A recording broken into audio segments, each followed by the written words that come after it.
and stop spending all of this money and give all of that money back to the citizens and have the citizens produce great products that the United States can't help but want to buy. And bingo, bingo, bongo, who needs the advertisement when the product is the advertisement, because the government is setting a situation up where you get to keep your own money. You can invest it in what you want to invest it in.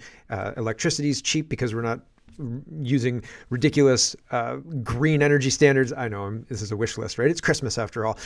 But all of that would come into play to create a situation where you can create something great.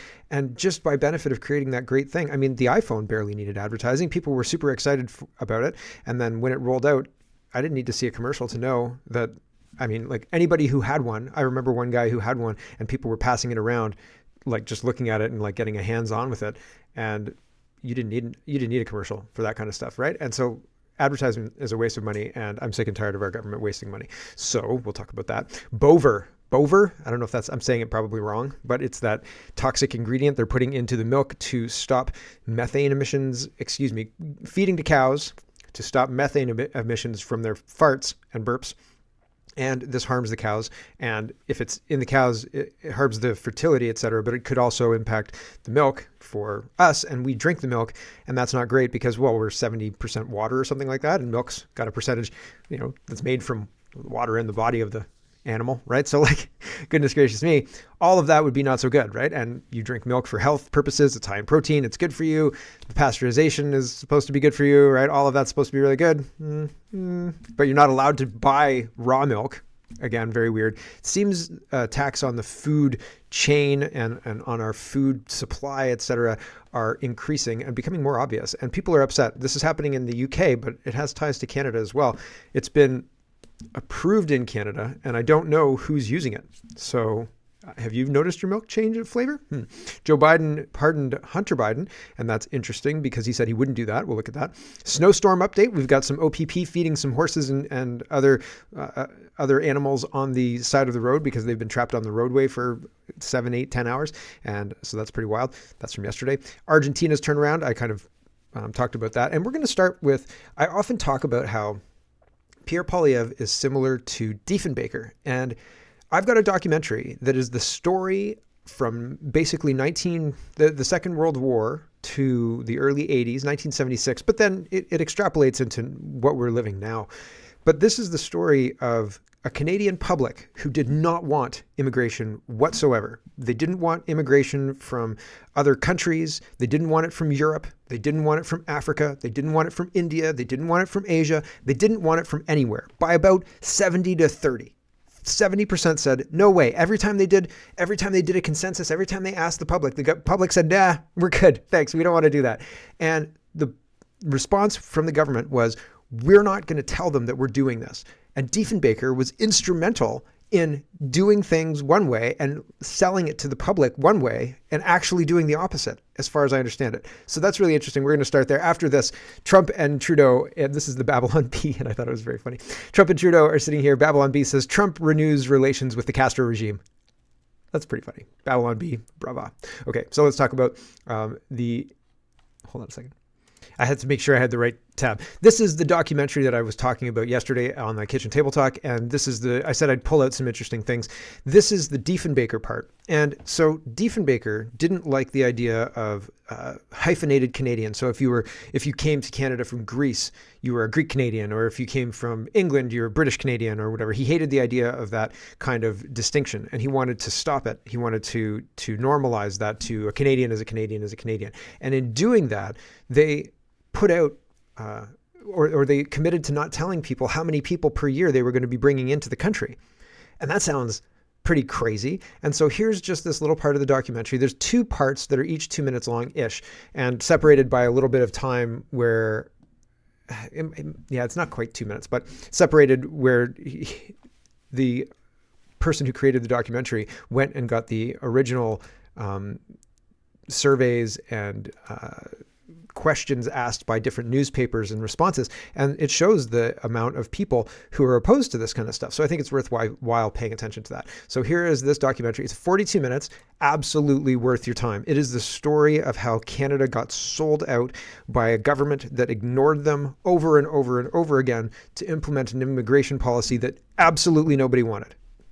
That's what it is. And you should watch it all because it's absolutely, it's interesting. I watched it at 2.5 speed because I was like, I need to understand this faster. Here we go.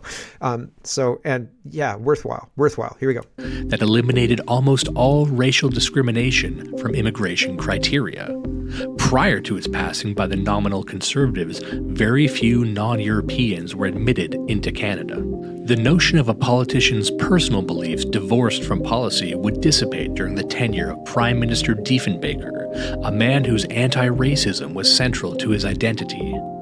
Diefenbaker's first speech of his federal campaign promised a vigorous immigration policy, though the press did not cite immigration as a campaign issue to take note of after he won. How do you feel about the role of the Commonwealth in the world of today? Do you feel its influence may be lessening? It's an undefinable thing. We're far apart in geography, in race, in religion. But we're spread all over the world. We have the Western representatives. We have Eastern representatives. I don't know what the reason for it is. But when one visits a Commonwealth country, whatever the color, whatever the race, there's an affinity. There's a feeling of brotherhood.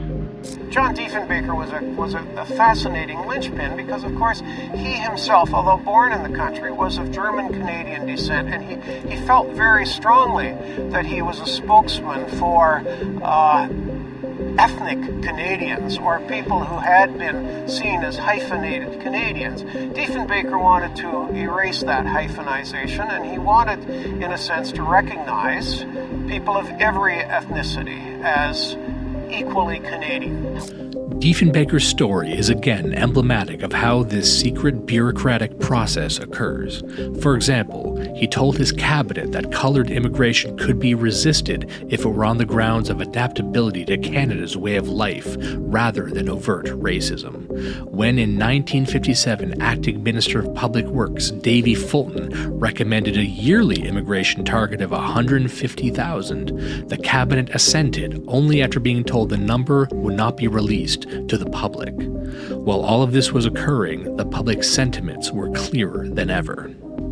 This was a poll from September 23rd, 1959. Canada does not need immigrants. 64% agreed. Sorry, I was trying to get the ability to Canada's way of life. In July 1961, it said Canada should continue to restrict the admission of non-whites. 52% agreed. This is another poll. It says, would you say that Canada needs immigrants or does not need immigrants at the present time? This is in 1959. Gallup poll 276. 1959. Yes, 31%. No, 68%. So this Canada needs immigrants or does not need immigrants at the present time. How is... No, they do not need immigrants. There you go. No, we do not need immigrants. Oh, sorry, this is not quite done. Carrying on.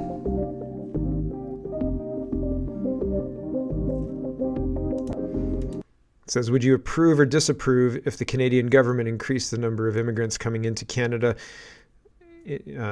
coming into the country next year? Approve 27%, disapprove 69%. Okay, that was July 1960. The numbers were widely understood, with a coherence seemingly foreign to modern political discourse.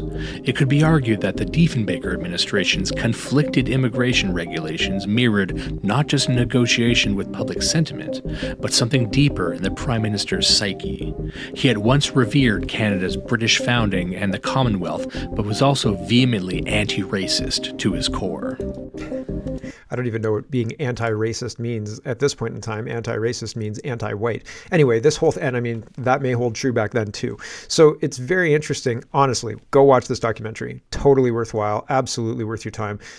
It's on X and legally ironic. Check that out if the link is not in your description. I put the links in the description of the paid shows. So just in case it's not there, check it out. It's right in the top there. You can do it if you want to. Pierre Poilievre says, live fix the broken border. So I think that Diefenbaker and Poilievre are the same, are honestly pulling at the same idea. They're thinking they can ride the fence while implementing this globalist agenda of Diefenbaker bringing in 100,000 people a year, Poilievre bringing in as many as he can fit in the cities that he's going to build around, the densely packed cities he's going to build around train stations.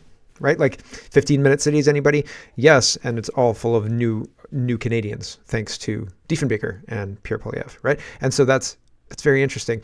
It's an interesting speech. Here he is 3 minutes in, and he's talking about the open border. This is a response to the Trump issue, the 25% tariffs and the Trump issue, but it goes to the other issue that I've been talking about as well. Here's just a minute of this, but it's a 20-minute speech. He gave it yesterday. Here we go. It's fix the broken border. He's just been talking about the broken border, and now he's transitioning into drugs and fentanyl. Because we have 700,000 international students here now, that Trudeau and his former immigration minister, Sean Fraser, hinted that they would be able to stay permanently. And now suddenly that message has reversed, and Trudeau and the NDP Liberal government say that their plan is to hope, with the honor system, that they will leave voluntarily. CSIS, and then there's the drugs.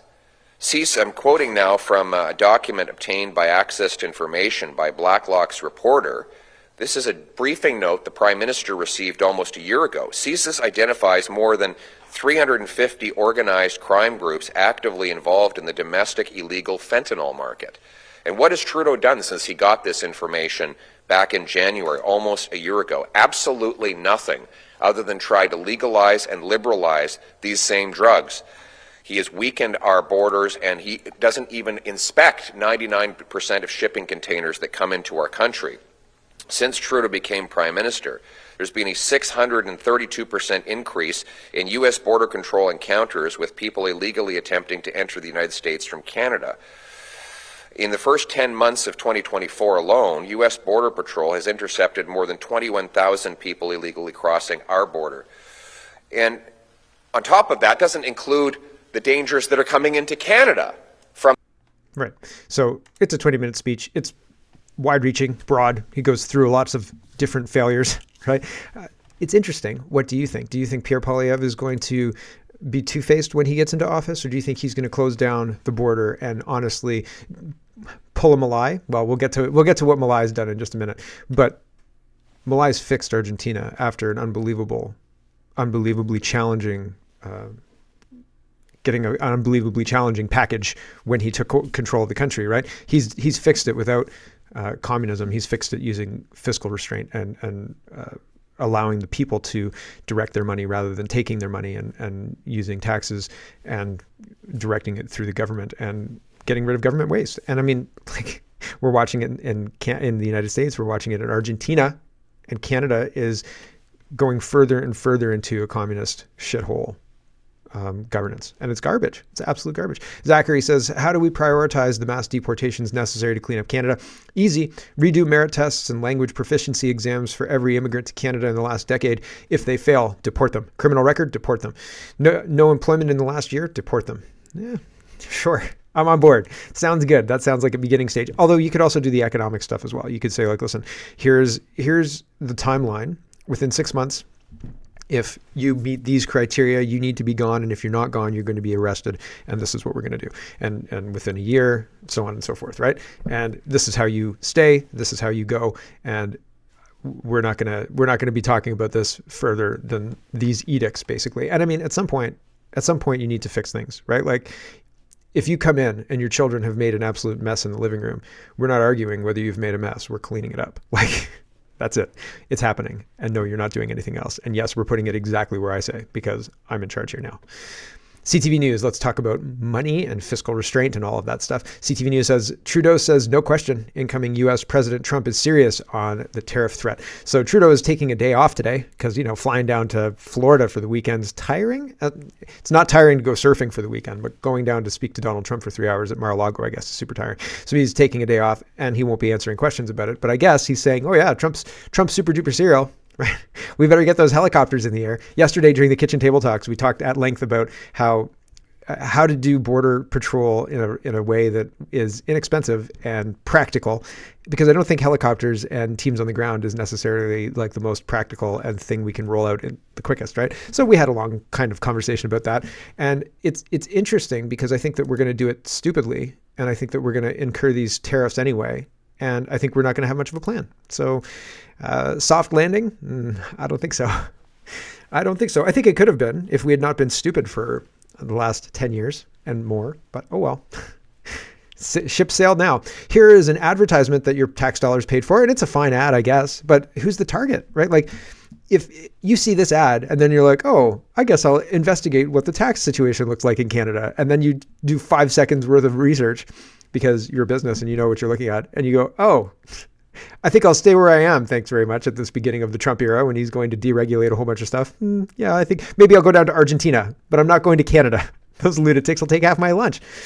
Doug Ford says, for months, Ontario has been preparing for a new administration in Washington. As part of that work, today we're launching a national U.S. advertising campaign in a changing world. Let's bring jobs back home and build together more workers, more trade, more security, more prosperity. Okay, this is the ad. It's fine. I mean, I miss the Good Things Grow in Ontario and the Marineland commercial. I think if you just played the Marineland commercial, people would get upset about the capture of killer whales. But also, they'd get that song in their head, right? Everyone loves Marineland. Okay, here it is. For generations, this ally to the north has been by your side. Ontario, Canada. A partner connected by shared history, shared values, and a shared vision. I find it very interesting, the people they use in this ad. And I think to myself, they weren't filming this in Brampton. They sure weren't filming this in Brampton, right? They're hearkening back to the good old days. And it just doesn't look like that anymore. And a shared vision for what we can achieve together. Stable and secure when the world around us isn't. You can rely on Ontario for... I think you could cut this ad with images of like people pulling statues over and, railway blockades and legions of police trampling over innocent protesters and pro-Palestinian protesters. Stable in an unstable world? Are you kidding me right now? Energy false to power advertising. Your growing economy, and for the critical minerals crucial to new technologies. Ontario is your third largest trading partner and the #1 export destination for 17 states. Our long-standing economic partnership keeps millions of Americans working. In a changing world, it's time to bring jobs back home and build together. More workers, more trade, more prosperity, more security. For generations, this ally to the north has been here. And for generations more, we'll still be here, right by your side. Ontario, we're basically another state. Ontario, please come work here. Ontario, even the robots have citizenship. Like, honestly, what is going on? The robot section here where we're working with that. See, this is like a cousin of the Canada arm, right? He's Indian now, though. Honestly, the whole thing's crazy. It's absolutely bonkers. Mark Emery says, Sikhs make up the largest organized crime gangs in Ontario and British Columbia. Sikhs corrupt every trade and profession they enter. I don't know if that's true. That's what Mark Emery's saying. I'm just saying it because that's what he's saying. Policing, trucking, border security, politics, drug trade, smuggling. Why do we put up with it? Why are we bringing millions more Sikhs into Canada? Harrison Faulkner says, Vanjpreet Singh and Manpreet Singh from Ontario arrested in Illinois with $40 million worth of cocaine. Why is this one ethnicity so heavily involved in drug trafficking? This is getting ridiculous. Julian Assange says, because they're now in charge of Canada, they are running the show. They are who Trudeau works for. They keep him in power. Punjabi is now the most common mother tongue spoken in Trudeau's cabinet.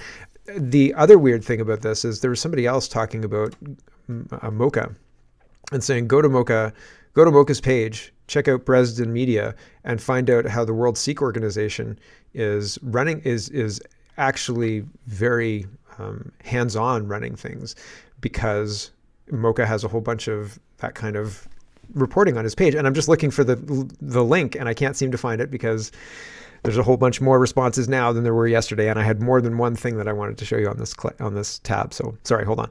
Yesterday when I saw this thread, there were like 10 responses, and so I only tagged one of them because I wanted them. And there's, like, you can see there are a lot of, I'm still scrolling and I haven't seen the one that I saw yesterday. So sorry. Oh, hey, like, to see how much radical, to see, look at that. There it is right there. I mean, that's one of them. He actually had the link to Mocha, but to see how much radical Sikhs have corrupted Canada, check out the reporting done by Mocha. So there you go. You should check that out. This guy's right. But there's a whole bunch of robust responses to this. Is this accurate, do you think? Why do you think Canada is doing that over and over again? Why do you think somebody else in this, and I'm not going to be able to find it, but one of the people was saying Sikhs are overrepresented in every legislature across Canada as well, considering the percentage of population that Sikhs are and how many seats they have. Why is that? And just talking about the power structure, the number of how organized they are, where they organize, right, and how that propagates into the community results in winning seats, whereas other groups are not as organized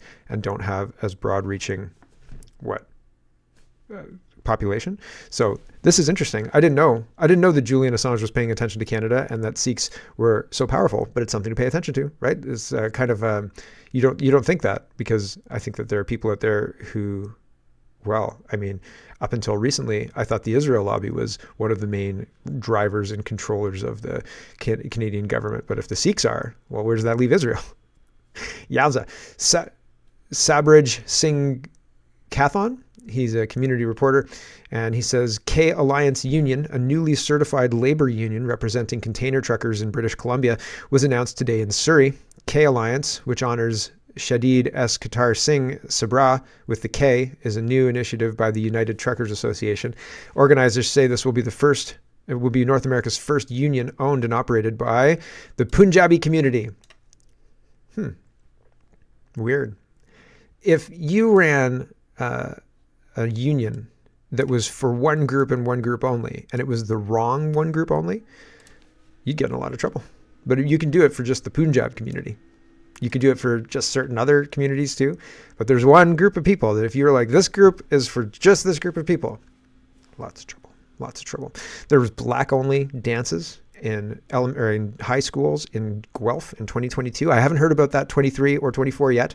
It was a Christmas dance in 2022, and I lost my shit. And I got a response from the education minister at the time, Lecce, but I haven't heard anything about it since. But it's super interesting how some ethnic groups are allowed to collect together and one ethnic group is not. And that's very interesting. Very, very interesting, right? Don't you think that's interesting? I think it's interesting. Canadian Grey Man says, should non-citizens and non-taxpayers get free healthcare? The answer is no. The answer is obviously not. But not if you ask some of our MPs, right? Or MPPs, paid for by the people that pay taxes and actually contribute to Canada. So here is Salma Zahid, who is an elected representative, and she's wearing Palestinian colors and head covering and everything. And she's a representative from Scarborough Centre. She's a liberal. And she says healthcare needs to extend to illegal immigrants. She says, nope. How about no? How about if you want to pay for healthcare for illegal immigrants, you can move to the country where the illegal immigrants live and bring healthcare with you on your own dime. Thank you very much, because I have no interest in doing it here. Six Buzz TV says Toronto's top earning speed camera was chopped down again in less than 24 hours after being reinstalled. In Guelph, they're trying a different tactic. They put up all of these, and this is on highways and busy roads, and it's caused problems. But they've got these, it's like a speed detector. So if you're driving at it and it like flashes at you and it tells you how fast you're going, like 30 kilometers, 40 kilometers, 50 kilometers. And if you're going faster than 50 kilometers, usually faster than 55, it starts flashing and losing its mind and like, too fast, too fast, too fast. And I always stick my middle finger up at it because I'm like, F you. And I think that they've got a camera on it, but maybe not. Probably not, but I do it anyway. And it's solar powered, and it's not like this. Like, it's not handing out tickets or anything like that, but it's changing people's behavior. And it's like that nudge thing. People see that and they're like, oh no, I'm driving too fast. And no, you're not. It's a highway, for crying out loud. Drive the damn car. It's a green light, right? And so they're trying to make driving as painful and annoying as possible. And I'm glad there are Blade Runners that are cutting these damn things down, and they should expand their reach. Right. I mean, I don't encourage vandalism or anything like that, but desperate times. Here's Fernando, and he says, in 2023, we can do this. We can do this. The problem is the government policies. The problem is the government spending. The problem is absolutely zero accountability and transparency of government. And do you know how we fix it? We take the power away from them and we stop all the waste. We stop it all together, because that's what Milei did in Argentina. Here's Fernando, and he says, in 2023, Argentina was dying. The central bank had $12 billion in debt. We're a little higher than that, I think. We're at like 1.8 trillion. So it's a little higher, but we can still do this. 50% poverty rate. Okay. How many people are they importing yearly? 7,500% inflation, 7,500% inflation. Then Javier Milei became president. 11 months in, he's pulling off the greatest economic turnaround ever. In a 2-hour podcast with Lex Friedman, he has revealed exactly how he did it. When Milei took office in December 23, Argentina was imploding. Inflation in the 1st of December was at 7,500. GDP was down 15% over the previous decade. Central bank reserves were minus $12 billion, nearly 50% in poverty. The situation was worse than anyone imagined.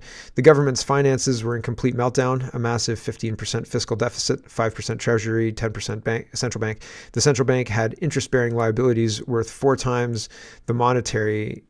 I don't know why that happened. Sorry, hold on a second. It just resized it and then moved it from my screen. Okay.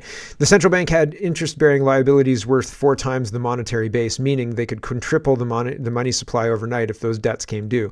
Hyperinflation seemed inevitable until Milei stepped in. His first move was radical but necessary. He slashed government ministries from 18 to 9, now 8, then systemically removed 50,000 government employees. In Canada, we've been doing the opposite for the last 10 years. We've been increasing the amount of government employees and increasing the size of government, doing exactly what Argentina did to get them in trouble. The establishment called him El Loco, the madman. But there was a method to his madness. Milei understood something profound about government spending. The true tax burden isn't what the citizens pay in taxes. It's the total size of the state apparatus itself. Every peso spent by government is a peso taken from the productive citizens. So he went even further. He eliminated entire categories of spending. He stopped all discretionary transfers to provinces. He halted. It did it again. Annoying. He halted all. I have to find it. Annoying. Public works projects, removed economic subsidies, cut out social program intermediaries who were stealing half the funds. Because they do that. Cut out social, and in January, in his first month, he achieved the impossible. For the first time in 113 years, Argentina achieved true fiscal balance. The other 10 years without deficit, they weren't paying their debts. Milei executed the largest fiscal adjustment in Argentina's history, 15 points of GDP in just 6 months. The results were unprecedented. A quick summary, the wholesale inflation plummeted 54%, or from 54% to 2% monthly. Core monetary inflation down to 0.2% monthly. Poverty reduced from 57% to 46%. That's an 11-point drop. GDP recovered to December levels. Real wages are growing above inflation, but here's what makes it truly remarkable. He achieved this with minimal political support. See, we could do this. Just 15% of representatives, only 10% of senators, no hyperinflation triggered to reset expectations, no price controls, no fixed exchange rate. Previous stabilization plans relied on those tools, and Milei did it through pure fiscal discipline. His deregulation ministry removes 1 to 5 regulations every day. There you go. We could do that. They have 3,200 more reforms planned. When complete, Argentina will surpass the economic freedom levels of Ireland at its peak, Switzerland, Australia. The impact is already visible. JP Morgan has revised growth projections upward for the next year, but perhaps more importantly, Milei proved you can fix a broken economy without devastating the poor, causing social collapse, or losing the public support. His approval rating today exceeds his initial popularity. The experts said it couldn't be done, that shock therapy would destroy the country, that you needed slow, gradual change. Milei proved them wrong, and he did it in less than a year. His guiding principle, what's the point of living without freedom? Sometimes the most revolutionary act is simply telling the truth and having the courage to act on it. But Milei understood something deeper. In today's world, bold ideas need bold voices. Milei didn't just implement policies. He built trust at scale by clearly communicating his vision with Lex Friedman? No, I don't think so. With the public, his authenticity became his competitive advantage. This is the future of leadership. So maybe we'll see. It's hard to find somebody authentic in Canadian politics. I mean, even in the media landscape, there isn't anybody who doesn't take themselves way too seriously. Like, chill out, guys. Seriously, you all need to chill out, everybody. Let's talk about milk. Now, milk is not something I'm going to be chilled out about, because the stuff that goes in our bodies is important. And the more I find out, the more I realize that the governments mislead us about what's good for us, what's good for our diets, for fiscal reasons, for monetary reasons, and not necessarily like fiscal reasons, like it'll be better for the money, or it'll be better for the fiscal outlook of the country if we do this. Not always for that. Like, it'll be better for the fiscal outlook of me if we do this. But, who cares about the rest of them? And yeah, it may harm them, but it won't harm that many. I'll still get away with it, right? Like, it seems like they do it for their own fiscal means and ends. And so that sucks even more, right? Because like you could maybe get behind it if you're like, oh, well, it helps this group of people, blah, blah, blah. Not to say that you should sacrifice your health to help another group of people, but I'm saying they could maybe sell it better that way. But it's not even that. They're just being greedy a-holes. So that's what it is. Anyway, let's talk about milk. The food professor says the drug was approved for use in Canada earlier this year, talking about Bovaer. I'm not saying it right. But no one knows how many cattle producers and dairy farmers are using it. Immediately, I wanted to reach out to my dairy farmers and like to reach out to the main businesses at the farms that I drink the milk, where I buy my milk, right? And I had no idea how to do that. How do you even check to see that? Like, you have to just call the farm directly? Is there no check and balance at the grocery store level? And I mean, if it's approved, why would there be, right? Like, but still, it seems really weird. Canada did not learn from the GMO and Buttergate debates, leaving consumers in the dark once again. And Statistics Canada says Bovaer was approved in Canada last February. It's already in much of our dairy and beef due to overzealous government signing a global methane pledge in December 23. Please let me know in the comments if you know of Bovaer-free dairy and beef. So yeah, that's kind of scary stuff. I said, like, I asked, what? Basically, can you give us more information? And Chatterbox Muse gave more information. She says, as of now, Bovaer is not yet widely available in Canadian markets, but it is poised for imminent introduction. Here are the key points regarding its availability. 1. Recent approval. Canada Food Inspection Agency has recently granted markets authorization for Bovaer's use with dairy and beef cattle in early 24. Upcoming release, DSM Firmenich, the company behind Bovaer, aims to make the product available for the Canadian dairy and beef sectors in the upcoming weeks. Gradual rollout. The company plans to work closely with the feed, dairy, and beef sectors to introduce Bovaer into the market. Potential impact. Once available, Bovaer could be an important tool for the nearly 1,000 dairy farmers in Canada and the beef cattle industry. 5. Considerations. When available, Canadian consumers can expect to pay less than 50% per head, or 50 cents per head per day for the supplement. It's important to note that while Bovaer has received approval and is set to enter the market soon, it will take some time before it becomes widely adopted and integrated into the Canadian dairy and beef production systems. The actual availability and products for consumers will depend on individual farmers and companies' decisions to incorporate Bovaer into their feed regimens. Those little cheeses that come in the wax, like the tiny little, I can't remember the brand name of them, but Baby Cow, it's Baby Cow. But there's another one. It's not the Baby Cow brand, it's the other one. It starts with a B, Baxter, something like that.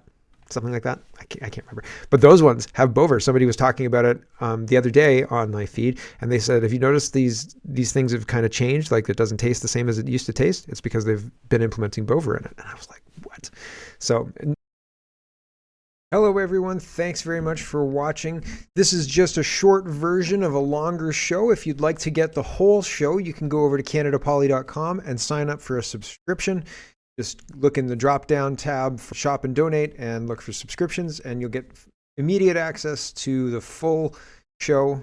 Love to see you. Thanks for watching, everybody. Have a wonderful, wonderful day.